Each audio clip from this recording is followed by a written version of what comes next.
সুইডেনে যে ৩-৪ মাস রোদ থাকে সেই সময়ে আমার খুব পছন্দের একটা কাজ আমার বাসার বেলকনিতে ছোট্ট একটা বাগান করা। আমার এই বাগানে আমি কিছু সবজি করি।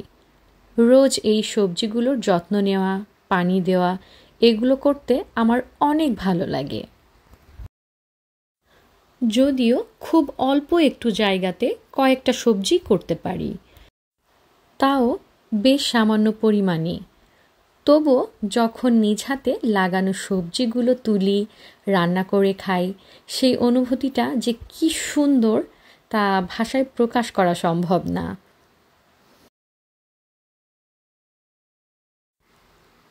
আমার কাজে আমার ছোট্ট ২ বছরের মেয়ে ইমদিনাও আমাকে সাহায্য করে দেয়। সেও গাছে পানি দেয়। সে আগ্রহ নিয়ে এটা করে। তাকে ধরে ধরে শুরুতে দেখিয়ে দিয়েছি। এখন সে যখনই দেখে গাছে আমি পানি দিচ্ছি তখন সেই সময় সে চলে আসে। সে ভীষণ মনোযোগ সহকারে প্রত্যেকটা গাছে পানি দেয়। আমার মনে হয় বাচ্চাদেরকে ছোট থেকেই বিভিন্ন কাজে উৎসাহ দিলে ওরাও খুশি মনে এইসব কাজে খুব সহজে সামিল হতে পারে। এবার আমি করেছি টমেটো, পুঁইশাক, সবুজ বিট যেটাকে অনেকেই শালগমও বলে থাকে, ধনিয়া পাতাও অনেক করেছিলাম। আমি করলা গাছ আর মিষ্টি কুমড়াও লাগিয়েছি। মিষ্টি কুমড়ার ফুল খেয়েছি অনেক। এখন অপেক্ষা করছি করলা হওয়ার। আমি অনেক সময় অনেক গাছ লাগানোর পদ্ধতি বিভিন্ন বিষয়গুলো ইউটিউব থেকেও দেখে দেখে শেখার চেষ্টা করি। বেশ কিছু টমেটো এখন আবার লাল হতে শুরু করেছে।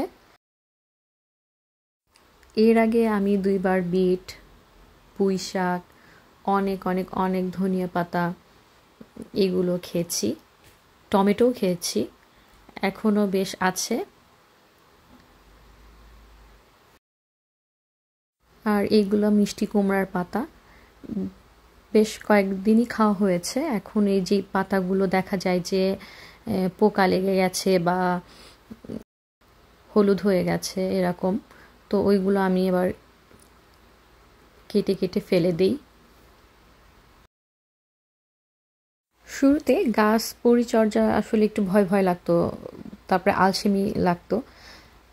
তারপর যখন এটার মজা পেয়ে গেছি তারপর থেকে আসলে আমার খুবই ভালো লাগে। আমার গাছ লাগাতেও ভালো লাগে, প্লাস যখন যে ফল বা সবজি এগুলো ধরে তখন তো আরও বেশি মানে আনন্দ লাগে।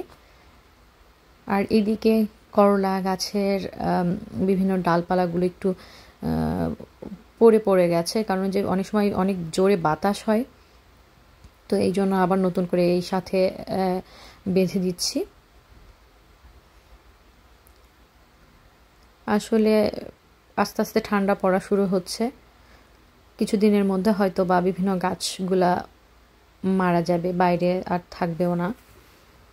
এই যেই কয়দিন খেয়ে নেওয়া যায় এই আর কি।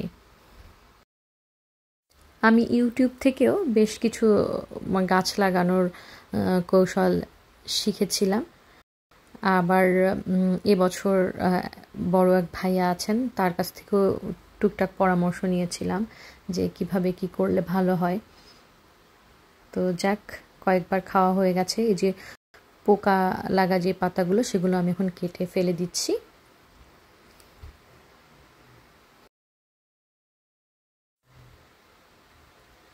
আজকে আমি আসলে প্রত্যেকটা গাছেরই পাতাগুলো পরিষ্কার পরিচ্ছন্ন করব, প্লাস বিভিন্ন জায়গায় এই যে বৃষ্টি হওয়াতে মাটি এইগুলো পড়েছে সেগুলো আমি টুকটাক ক্লিন করব।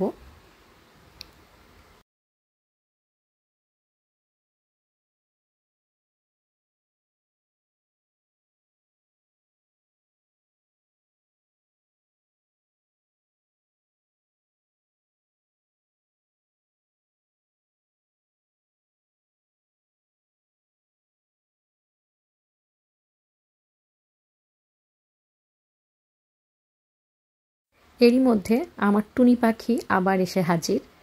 এই দেখুন কি করা শুরু করছে। সে মাঝে যখন শুরুর দিকে গাছ লাগাই তখন অসংখ্য গাছ সে তুলে ফেলে দিয়েছিল। সে বাইরে আসতো আর সে ছোট ছোট গাছগুলা তুলে তুলে ফেলে দিত, আবার নতুন করে লাগাইতাম। আর এখন পুরা গাছ তো তুলে ফেলতে পারে না, এখন দেখা যায় যে গাছের দু একটা পাতা ছিঁড়ে ছিঁড়ে বাইরে রেখে ফেলে দিয়ে যায়। মাটি, গাছের মাটি যেগুলো আছে সেগুলো তুলে তুলে এই নিচে ফেলে রেখে দেয়।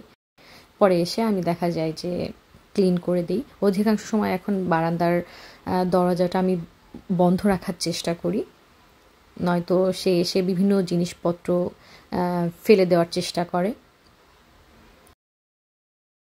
তবে এবছর তুলনামূলক অনেক অনেক অনেক ভালো আবহাওয়া।